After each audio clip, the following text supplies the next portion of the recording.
오늘의 큐티 말씀은 잠언 4장 10절부터 27절입니다. 제목 피할 것과 지킬 것. 첫 번째 관찰입니다. 앞뒤 문맥 살펴보기.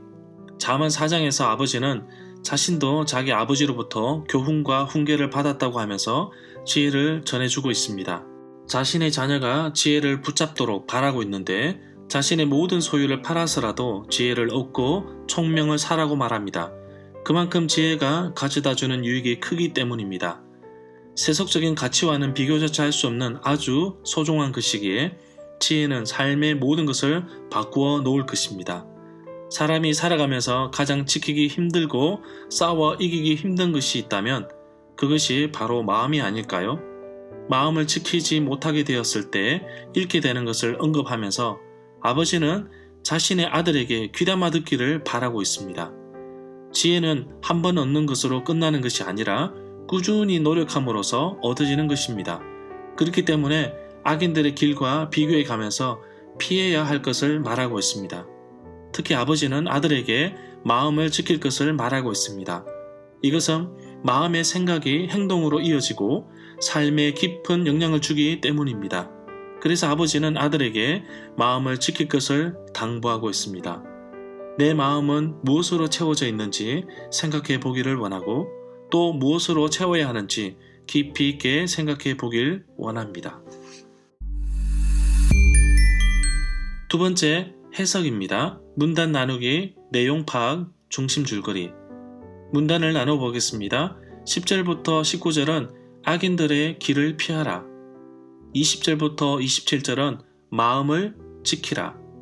10절에 보면 내 아들아 받으라 라고 하였는데 듣는 것을 넘어서 받으라고 합니다.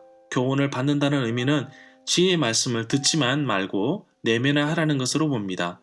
지혜의 말씀을 받아들이면 그 결과에 대해서는 11절에서 말하고 있습니다. 12절에 보면 지혜의 가르침을 받아들인 사람은 모든 일에 방해를 받지 않고 자유로우며 모든 일에 형통케됨을 말하고 있습니다. 지혜를 소유한 사람은 어떠한 삶의 정황에서도 확고한 생애 목표를 지닐 수 있을 뿐만 아니라 모든 삶의 경로를 통해 지혜의 올바른 인도를 받을 수 있다는 사실을 가르치고 있습니다. 20절에 내 아들아 라고 시작하는데 새로운 훈계가 시작됨을 말하고 있습니다. 이 구절에서 지혜의 말씀을 대할 때에 필요한 자세에 대해 말하고 있는데 먼저 아버지가 아들에게 말하고 있듯이 가르치는 것에 귀를 기울이려고 합니다. 그리고 두 번째 귀담아 듣는 것인데 하나님 말씀을 묵상하고 지켜나갈 때 믿음은 견고해지는 것입니다. 23절은 아버지가 아들에게 지켜야 할 것이 많이 있지만 무엇보다도 마음을 지키라고 합니다. 히브리적인 개념에서 마음을 지킨다는 것은 삶을 살아가는 데 있어서 최우선 순위를 둔다는 것입니다. 결국 마음에 악한 것들이 들어오지 못하도록 잘 지켜야 합니다. 24절에 보면 먼저 23절에서 무엇보다도 마음을 지키라고 했는데 이제는 구체적인 행동 방식에 대해서 말하고 있습니다. 인간의 본성은 타락하여서 부패하였습니다. 그래서 더러운 말을 하게 되는데 이런 것들은 자신뿐만 아니라 다른 사람들에게도 깊은 영향을 끼치게 됩니다. 그렇기 때문에 이런 것에서 멀리 하라고 합니다. 핵심 내용과 중심 줄거리입니다. 지혜를 얻기 위해 아들에게 교훈하는 것을 아버지의 심정으로 지킨다면 생명이 길게 될 것이라고 말하고 있습니다. 지혜로운 길을 가르쳤는데 바로 그 길은 정직한 길입니다.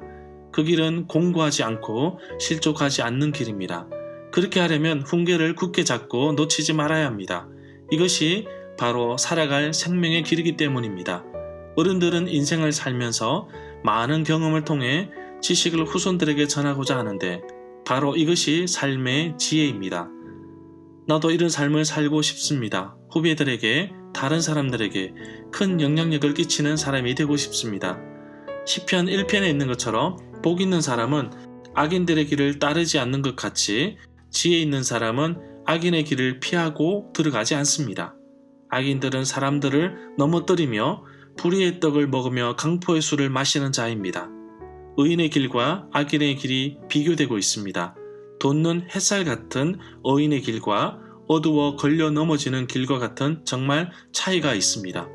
과연 내가 가는 길은 다른 사람들로 하여금 어떤 길로 인도하고 있는가요? 사람들을 옳은 길로 인도하는 햇살 같은 길이 되기를 원합니다. 신신당부하는 아버지의 심정으로 지혜로운 삶을 사모하며 눈에서 떠나지 않기를 바라고 있습니다. 바로 생명을 얻는 것이며 육체의 건강이 되기 때문입니다.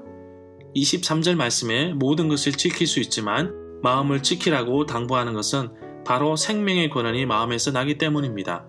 구부러진 말을 입에서 멀리하며 삐뚤어진 말을 내 입술에서 멀리하라고 당부합니다. 사람들은 이런 말을 쉽게 넘어가기 때문입니다. 눈과 발을 바르게 하며 모든 일을 든든히 가라고 당부합니다. 요수아에게 당부하신 말씀처럼 좌로나 우로나 치우치지 말라고 하십니다. 악에서 떠난 것이 정말 지혜로운 삶입니다. 세 번째 적용입니다. 내게 주시는 교훈. 오늘날 청소년들은 수많은 미디어에 노출되어 있습니다. 여과되지 않은 무분별한 정보와 영상이 쉽게 접할 수 있는 것이 현실입니다. 그래서 20절에서 귀를 지켜야 하며 21절부터 22절에서는 눈을 지켜야 함을 강조하고 있습니다. 행동은 생각에서 나오며 생각 또한 시청각을 통해 얻어지기 때문에 무엇을 듣느냐, 무엇을 보느냐에 따라 삶이 달라질 수 있습니다. 로마서 10장 17절에 보면 믿음은 들음에서 나며 들음은 그리스도의 말씀으로 말미암느니라고 말하고 있습니다. 복음을 받아들이려면 마음이 준비되어야 하는데 21절에서는 가장 지키기 어려운 것 중에 하나가 바로 마음이라고 하였습니다. 내 삶에 무엇으로 채워져 있는지 깊이 있게 생각해 보길 원합니다. 성령으로 가득 차 있으면 죄가 자리 잡을 틈이 없습니다. 결국 마음을 지키는 일은 하나님 말씀으로 나를 가득 채우는 것입니다. 오늘도 성령 충만한 가운데 살아가길 소망합니다. 삶을 살아가면서 지킬 것이 많습니다.